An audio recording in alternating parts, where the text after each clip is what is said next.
अब देखिए 21 पन्नों के इस दस्तावेज में और क्या लिखा है। इसका शीर्षक है global day of action, global day of action. और इसमें आगे लिखा है 26 जनवरी 2021 को भारत के गणतंत्र दिवस के मौके पर किसानों के लिए प्रदर्शन, ये लिखा है। यहां मैं आपको पढ़कर बताता हूं, देखिए ये global day of action protesting for farmers on India Republic day January 26, 2021 poetic justice foundation. तो योजना यह थी कि उस दिन पूरी दुनिया में प्रदर्शन किए जाएंगे, इसलिए इसे ग्लोबल डे ऑफ एक्शन कहा गया है। सोचिए ये प्रदर्शन तो पहले से ही तय हो गए थे, कुछ भी अचानक नहीं हुआ है। आपको उस दिन ये जरूर लगा होगा कि 26 जनवरी के दिन अचानक से किसान भड़क गए और ये सब कुछ हो गया। जी नहीं, ये सब कुछ पहले से तय किया गया था और ये सब कुछ इस पटकथा में पहले से ही लिखा है। ये एक आप ऐसा समझ लीजिए कि एक फिल्म बन रही है जिसकी पटकथा पहले से लिखी जा चुकी है। इसका एक निर्देशक भी है, इसका एक राइटर भी है और इसका एक प्रोड्यूसर भी है जो इसमें पैसे लगा रहा है। अब आपको इसके पेज नंबर 3 पर मैं लेकर जाता हूं। इस पेज पर भारत को बदनाम करने की एक टू डू लिस्ट है। टू डू लिस्ट यानी क्या क्या किया जाना है। तो आप भी अपने घर में कई बार बनाते होंगे एक टू डू लिस्ट, जिसमें आप एक पूरी सूची बना लेते हैं, फिर आप टिक करते चले जाते हैं कि कौन कौन से काम आपके इसमें हो चुके हैं। तो इसमें एक पूरा टाइमलाइन बनाया गया है। टाइमलाइन आप समझ लीजिए कि टाइमलाइन क्या होता है, पहले आपको वो बताते हैं। टाइमलाइन क्या है? ये पूरा एक शेड्यूल है कि किस दिन क्या क्या करना है, और ये है 3 जनवरी से लेकर 26 जनवरी तक का शेड्यूल, यानी लगभग 23 दिनों का शेड्यूल है। 23 दिन किस दिन क्या क्या किया जाएगा, और इसको टाइमलाइन कहते हैं अंग्रेजी में। देखिए ये इस तरीके से होगा, ये जो मेरे हाथ में है, और अगर मैं दूसरे कैमरे से आपको दिखाता हूं, यहां से आपको समझ में आएगा ये टाइमलाइन कैसी है। देखिए ये आपको टाइमलाइन दिखाई दे रहा है, ये इन्होंने ही बनाई है, हमने नहीं बनाई, ये टाइमलाइन है। और यहां आप देखेंगे done done done done done done, ये सब इसमें इन्होंने टिक करके रखा है, कौन कौन सी चीजें हो चुकी हैं। अब देखिए, अब मैं इसमें से पढ़कर आपको बताता हूं। इसमें लिखा है सबसे ऊपर 3 जनवरी को भारत और दूसरे देशों में प्रायोजित प्रदर्शनों के लिए सारी रिसर्च और योजना बना ली गई थी। तो इसमें ऊपर लिखा है 3 जनवरी डिस्कवरी एंड प्लानिंग मीटिंग, और फिर लिखा है डन। इस कॉलम के आगे डन लिखा है, यानी यह काम 3 जनवरी 2021 को हो चुका था। फिर अगला है 8 जनवरी, फिर उसके सामने लिखा है टैगलाइन एंड हैशटैग्स फाइनलाइज्ड। कितनी बड़ी चिंता की बात है ये कि 8 जनवरी को ये कह रहे हैं कि क्या क्या टैगलाइन जाएंगी। देखिए फिर से देखिए, यहां मैं आपको दिखाता हूं, टैगलाइन एंड हैशटैग्स फाइनलाइज्ड। इसका मतलब है 8 जनवरी को क्या टैगलाइन होगी, यानी कम्युनिकेशन क्या जाएगा, और हैशटैग क्या क्या होंगे, वो सब फाइनलाइज कर लिए गए थे 8 जनवरी को ही। आप सोचिए क्या जबरदस्त प्लानिंग है। 26 जनवरी को काम करना है, 8 जनवरी को हैशटैग्स फाइनलाइज हो गए, टैगलाइन फाइनलाइज हो गई, और इसमें लिखा है डन। फिर है 10 जनवरी को दुनिया के सामने क्या बातें रखनी है, क्या संदेश पहुंचाना है, यह तय हो चुका था। इसमें क्या लिखा है पढ़कर बताता हूं। 10 जनवरी नैरेटिव, नैरेटिव मतलब आपकी कहानी क्या है, आप दुनिया को अपनी कहानी कैसे बताना चाहते हैं। की मैसेजेस, आपका की संदेश क्या है, सबसे महत्वपूर्ण संदेश। फ्रीक्वेंटली आस्क्ड क्वेश्चंस, एफएक्यूज उसको कहते हैं।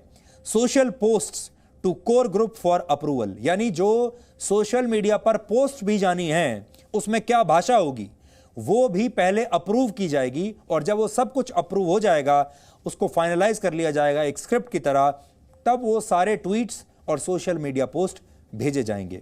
इसमें लिखा है 10 जनवरी, यहां भी लिखा है डन। फिर 13 जनवरी को feedback due back to organising team, यानी 13 जनवरी को जो फीडबैक, अभी तक जो सारा काम किया है उसका पूरी फीडबैक जो है वो ऑर्गेनाइजिंग टीम के पास जानी चाहिए, जिससे उसे यह पता चले कि उनकी पूरी योजना पर फीडबैक क्या आई है, और इस पर भी लिखा है डन। फिर 17 जनवरी को लिखा है media materials including press release, advisory and pitching materials. यानी मीडिया को कौन कौन से किट दिए जाएंगे, मीडिया को कौन कौन सी प्रेस रिलीज दी जाएगी, क्या एडवाइजरी दी जाएगी, और सारा जो मटेरियल है जिससे प्रचार का काम होगा वो सारा 17 जनवरी तक पूरा फाइनलाइज कर लिया था। इसमें लिखा है डन। फिर 20 जनवरी को लिखा है materials finalised and kit sent to all regions, begin digital distribution. देखिए, आपके लिए सीखने वाली भी बात है कि अगर प्रोटेस्ट आपको बहुत बड़ा प्लान करना है तो उसकी योजना कैसे होती है, छात्रों के लिए बड़ा काम आएगा ये। हालांकि ये तो नकारात्मक उदाहरण है, लेकिन देखिए क्या जबरदस्त प्लानिंग है और इसमें कितने लोग लगे होंगे, कितना पैसा लगा होगा। 20 जनवरी को लिखते हैं कि पूरा मटेरियल फाइनलाइज हो चुका है। उसके बाद एक किट जो है, जो सबको बांटा जाएगा, वो हर क्षेत्र में, दुनिया के हर क्षेत्र में भेजा जा चुका है वो किट। और अब लिखा है बिगिन डिजिटल डिस्ट्रीब्यूशन, यानी डिजिटल तरीके से इंटरनेट पर अब इसका डिस्ट्रीब्यूशन शुरू कर दिया जाए आज से। और फिर लिखा है डन। इसका मतलब 26 जनवरी को जो होना था वो सारा मटेरियल 20 जनवरी को, यानी 6 दिन पहले सब लोगों को बांट दिया गया था। उसका जो सिलसिला है वो शुरू हो चुका था। और फिर है आखिरी दिन 26 जनवरी, उसके आगे सिर्फ एक दिन लिखा हुआ है प्रोटेस्ट डे। बस देखिए ये है, और फिर लिखा है डन। इस तरह ये पूरी प्लानिंग एक एक दिन की 3 जनवरी, 8 जनवरी, 10 जनवरी, 13 जनवरी, 17 जनवरी, 20 जनवरी और फिर 26 जनवरी को ये सब कुछ हुआ। कॉन्स्पिरेसी अगेंस्ट इंडिया जो इस समय आपकी स्क्रीन पर है, यही आज हम एक्सपोज कर रहे हैं। यकीन मानिए भारत के 135 करोड़ लोगों को तो अब कुछ ना कुछ करना ही पड़ेगा। अब मैं आपको इसके अगले पन्ने पर लेकर जाता हूं, क्योंकि यह प्रेजेंटेशन बहुत ही खतरनाक है, आंखें खोल देगी आपकी। अब देखिए, अब पढ़कर बताता हूं। इस पन्ने पर 2 हैशटैग्स लिखे हुए हैं, यहां देख लीजिए आप। पहले ये हैशटैग्स हैं जो मैं अब आपको दूसरे कैमरे से दिखाता हूं। देखिए, why are we here to develop a campaign in the diaspora to support the people and the cause that awoke us. एक हैशटैग है फार्मर्स प्रोटेस्ट, देखिए यहीं लिखा हुआ है।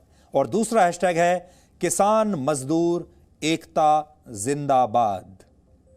अब यहां बड़ी बात यह है, समझने वाली बात यह है, पहला हैशटैग है फार्मर्स प्रोटेस्ट, और सबसे बड़ी बात यह कि अमेरिका की मशहूर पॉप सिंगर और स्वीडन की पर्यावरण कार्यकर्ता ग्रेटा थनबर्ग ने किसान आंदोलन के समर्थन में जो ट्वीट किया था उसमें इसी हैशटैग का उन्होंने जिक्र किया था। इसी हैशटैग के साथ उसने ट्वीट किया था और वो हैशटैग था फार्मर्स प्रोटेस्ट।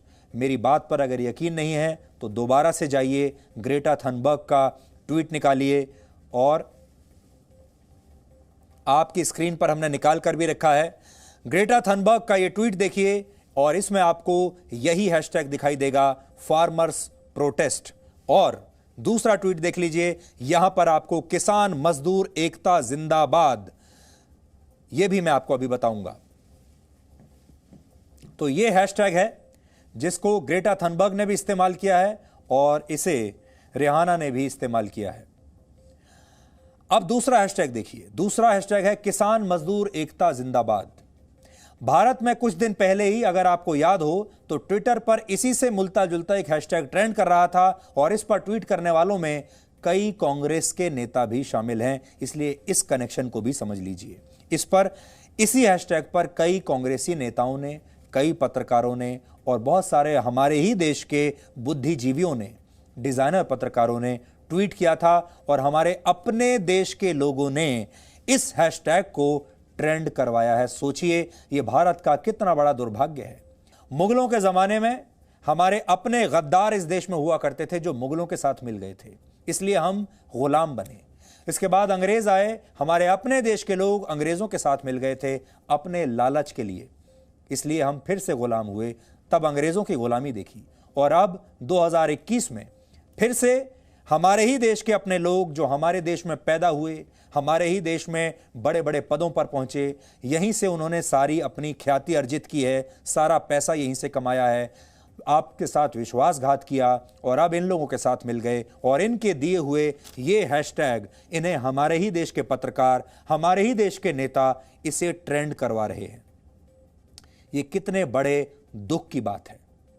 और अगर आप खुद भी थोड़ी रिसर्च करेंगे तो आपको पता चल जाएगा हम कांग्रेस पार्टी के कौन कौन नेताओं की बात इसमें कर रहे हैं जो इस हैशटैग के साथ ट्वीट कर रहे थे। लेकिन रिहाना और ग्रेटा थनबर्ग को यह कैसे पता चला कि इस हैशटैग के साथ ट्वीट करना है, और कनेक्शन आप देख लीजिए। ये जो मैं आपको दस्तावेज दिखा रहा हूं और जो ग्रेटा थनबर्ग ने टूल किट कल पोस्ट किया था, दोनों में लगभग सेम बातें हैं और दोनों के सेम हैशटैग हैं। अब आपकी स्क्रीन पर जो ट्वीट मैं दिखा रहा हूं यह रिहाना का ट्वीट है, इसमें भी यही हैशटैग है फार्मर्स प्रोटेस्ट। तो रिहाना ने जो ट्वीट किया है उसमें भी इसी हैशटैग का प्रयोग किया गया है। तो रिहाना, ग्रेटा थनबर्ग और हमारे देश के डिजाइनर पत्रकार, हमारे देश के कांग्रेस के नेता, हमारे देश के विपक्ष के नेता और हमारे देश के बुद्धिजीवी, इन्होंने एक टीम बनाई है और अब ये टीम इस पूरे मैच में खेल रही है और इस किसान आंदोलन का रिमोट कंट्रोल अब इसी टीम के पास है। अब आगे चलते हैं। अब अगला पेज देखिए। इसमें किसान आंदोलन को लेकर विदेशी ताकतों के प्रोपेगेंडा की कमजोरियां, इससे बनने वाली उभरने वाली संभावनाएं और इसको लेकर मौके क्या क्या हैं और खतरे क्या क्या हैं उनके बारे में लिखा है। इसको बोलते हैं अंग्रेजी में, जो मैनेजमेंट के लोग हैं वो इसे स्वॉट एनालिसिस कहते हैं, जिसमें वो बताते हैं कि स्ट्रेंथ क्या क्या है, वीकनेस क्या है, हमारी अपॉर्चुनिटीज क्या हैं, हमारे लिए क्या नए अवसर हैं और थ्रेट्स क्या हैं, हमें क्या क्या खतरे हो सकते हैं। आपकी स्क्रीन पर भी यहां पर हमने वही दिखाया है। और अगर आपको असली कॉपी देखनी है तो वो मेरे हाथ में है, आप देख सकते हैं, ये मेरे हाथ में देखिए।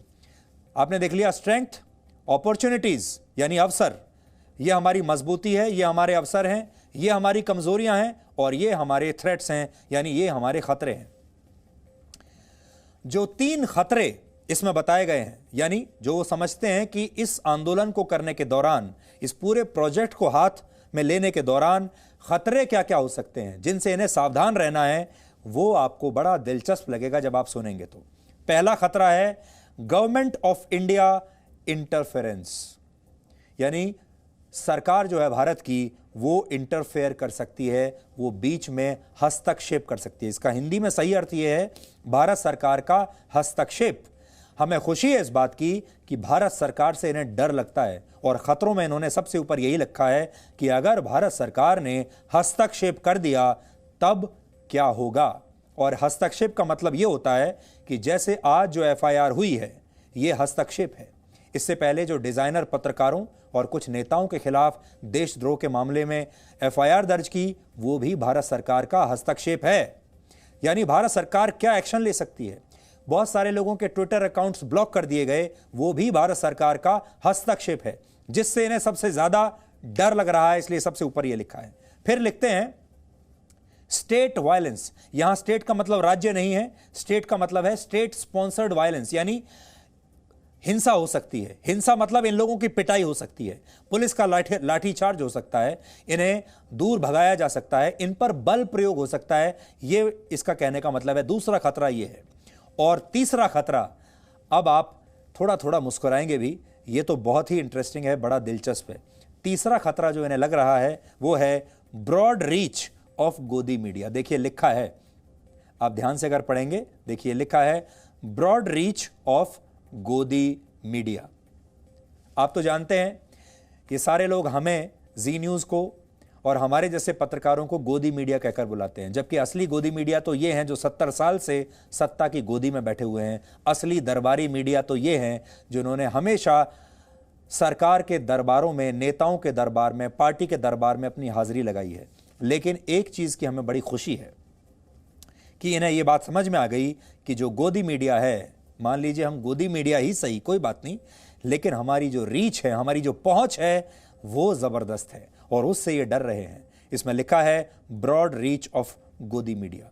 यानी हमारे जैसे जो लोग हैं, इनका भी ये मानना है कि हमारी जो पहुंच है वो बहुत बड़ी है और हमारी जो ताकत है वो बहुत बड़ी है और हम दुनिया को इन्हें एक्सपोज करने की ताकत रखते हैं। इसलिए खतरों में इन्होंने ब्रॉड रीच ऑफ गोदी मीडिया भी लिखा है। बड़ी खुशी हुई हमें इस बात की।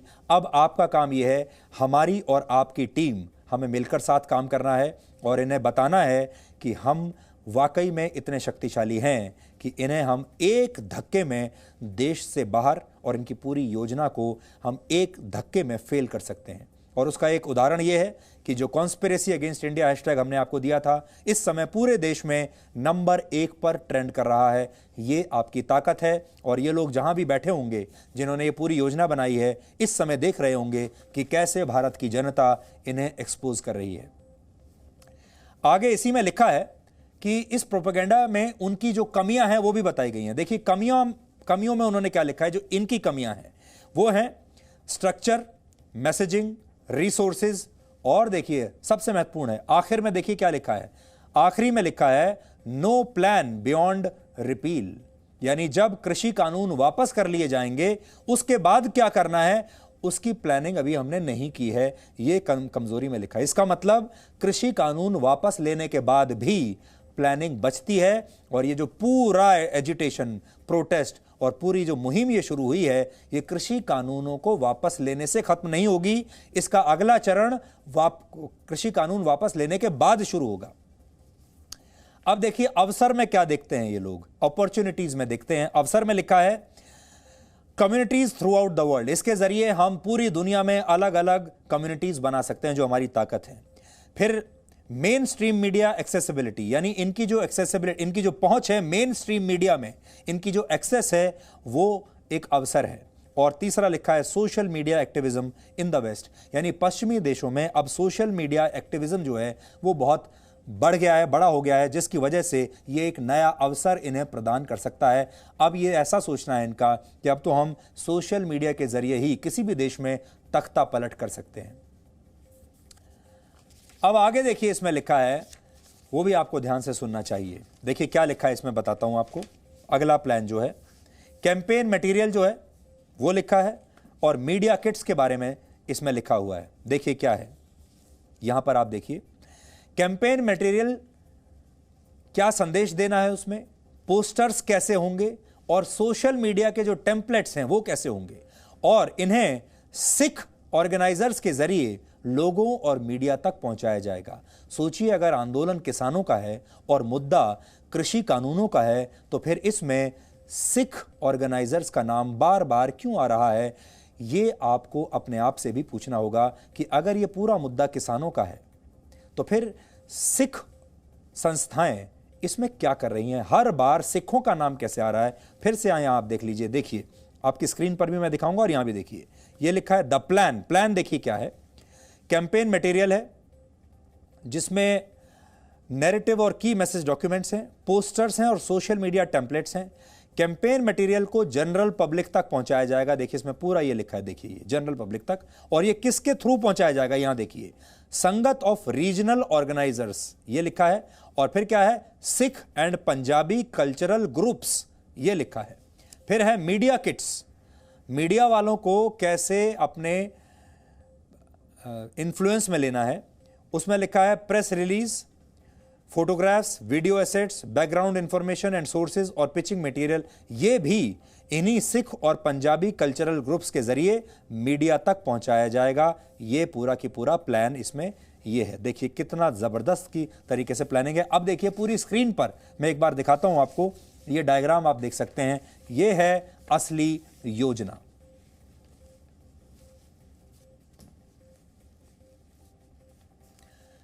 लेकिन यहां इसका अर्थ यह समझिए कि बार बार इसमें सिर्फ खालिस्तानियों का नाम क्यों आ रहा है और बार बार सिर्फ सिख संस्थाओं का नाम क्यों आ रहा है। भारत में इस समय अपनी जमीन पर खेती करने वाले किसानों की संख्या लगभग 15 करोड़ है। याद रखिएगा ये आंकड़ा, हमारे देश में अपनी खेती पर कृषि करने वाले किसानों की संख्या है 15 करोड़। पूरे देश में 15 करोड़ किसान हैं। ये बात आप कहीं नोट कर लीजिए, अपने दिल में, अपने दिमाग में कहीं इसको लिख कर छोड़ दीजिए। लगभग 15 करोड़ लोग हैं और पंजाब में अपनी जमीन पर खेती करने वाले किसान सिर्फ 11 लाख हैं। यानी भारत के 15 करोड़ किसानों में पंजाब के सिर्फ 11 लाख किसान ही हैं। लेकिन फिर भी आपको इस पूरे मुहिम में सिर्फ पंजाब के किसान दिखाई दे रहे हैं। कुल किसानों का 1% से भी कम किसान पंजाब में। भारत के कुल किसानों का 1% से भी कम किसान पंजाब में है। फिर आपको चारों तरफ पंजाब के किसान कैसे दिख रहे हैं? चारों तरफ सिख कैसे दिख रहे हैं? आपको चारों तरफ एक ही धर्म की संस्थाएं कैसे दिख रही हैं? चारों तरफ गुरुद्वारों का ही बोलबाला कैसे है, मंदिरों का क्यों नहीं है? इससे आप समझ सकते हैं कि यह आंदोलन किसानों के नाम पर हो तो रहा है, लेकिन इसके पीछे का मकसद कुछ और है और इसमें देश के 15 करोड़ किसान शामिल नहीं हैं।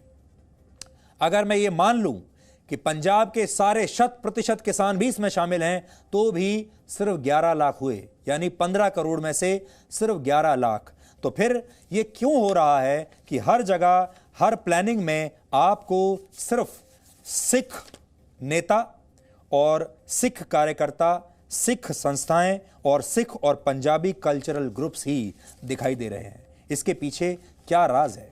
अब अगले पन्ने पर चलिए, अब वो आपको मैं पढ़कर बताता हूं। इसमें बताया गया है कि लोगों को क्या मैसेजेस लिखने हैं और इसमें लिखा है कि भारत में प्रेस की आजादी और स्वतंत्र पत्रकारों पर होने वाले हमलों की तरफ लोगों का ध्यान खींचना है, जो कि पूरी तरह से झूठ है। यानी इसमें लोगों से फेक न्यूज फैलाने के लिए कहा गया है। Sample of evergreen messages. देखिए, एवरग्रीन मैसेजेस मैं आपको सबसे पहले ही एक्सप्लेन कर चुका हूं।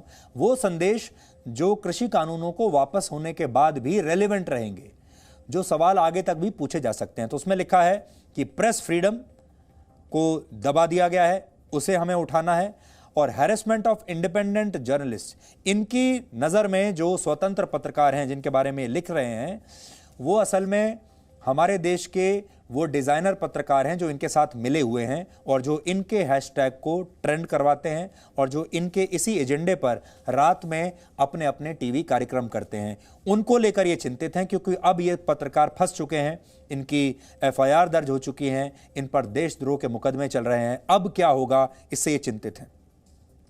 और फिर ये अगली जो इनकी चिंता है वो ये है, prosecution of critics of the government with charges of anti nationalism. तो ये इसका मतलब है कि सरकार के जो आलोचक हैं उन्हें प्रोसिक्यूट किया जा रहा है, यानी उन पर कानूनी कार्रवाई की जा रही है और उन पर देशद्रोह के मुकदमे लगाए जा रहे हैं। इस बात की इन्हें चिंता है। ऐसे फेक मैसेजेस भी इसमें लिखने के लिए कहा गया है कि भारत में सरकार की आलोचना करने वालों को देश विरोधी साबित किया जाता है। इसे पढ़कर ऐसा लगता है कि ये विदेशी ताकतें भारत के असली गोदी मीडिया और फेक न्यूज फैलाने वाले पत्रकारों को अपना समर्थन जाहिर कर रही हैं, वो भी खुले तौर पर।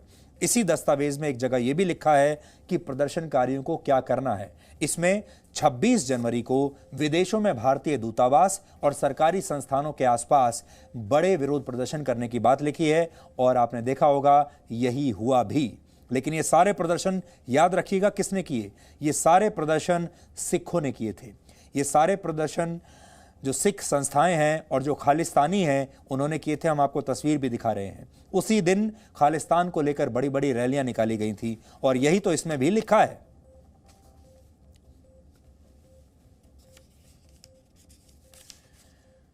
तो अब आपने देख लिया कि यह कितनी बड़ी अंतर्राष्ट्रीय साजिश है। इससे आपको सावधान रहना है और हमें बड़ी खुशी है कि आज हमें यह मौका मिल रहा है कि हम भारत के 135 करोड़ लोगों को यह बता सकें कि एक बार फिर से आपके ऊपर विदेशी आक्रमण हुआ है। यह आक्रमण अंग्रेज़ों की ईस्ट इंडिया कंपनी जैसा नहीं है, यह आक्रमण मुगलों जैसा नहीं है, क्योंकि इसमें सेनाएं घोड़ों पर नहीं आ रही, तोप लेकर और बंदूक लेकर नहीं आ रही। इसमें अब सेनाएं आ रही हैं इंटरनेट के ज़रिए, सेनाएं आ रही हैं सोशल मीडिया के ज़रिए।